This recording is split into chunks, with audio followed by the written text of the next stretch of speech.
রথযাত্রার দিন কাছে, তাই রানী রাজাকে বললে, চলো রথ দেখতে যাই। রাজা বললে, আচ্ছা। ঘোড়াশাল থেকে ঘোড়া বেরোলো, হাতিশাল থেকে হাতি, ময়ূরপঙ্খী যায় সারে সারে, আর বল্লম হাতে সারে সারে সিপাই শান্ত্রী, দাসদাসী দলে দলে পিছে পিছে চলল। কেবল বাকি রইল একজন, রাজবাড়ির ঝাঁটার কাঠি কুড়িয়ে আনা তার কাজ। সর্দার এসে দয়া করে তাকে বললে, ওরে তুই যাবি তো, আয়।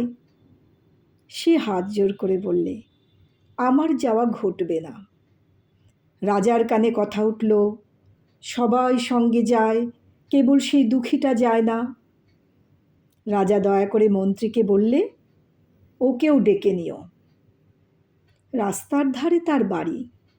হাতি যখন সেইখানে পৌঁছল, মন্ত্রী তাকে ডেকে বললে, ওরে দুঃখী, ঠাকুর দেখবি চল। সে হাত জোর করে বলল, কত চলবো, ঠাকুরের দুয়ার পর্যন্ত পৌঁছই এমন সাধ্য কি আমার আছে? মন্ত্রী বললে, ভয় কি রে তোর, রাজার সঙ্গে চলবি। সে বললে, সর্বনাশ, রাজার পথ কি আমার পথ?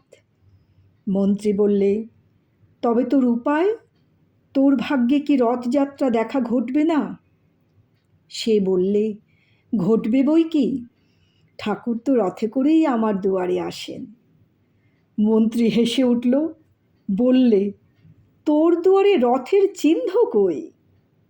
দুঃখী বললে, তার রথের চিহ্ন পড়ে না। মন্ত্রী বললে, কেন বলতো? দুঃখী বললে, তিনি যে আসেন পুষ্পক রথে।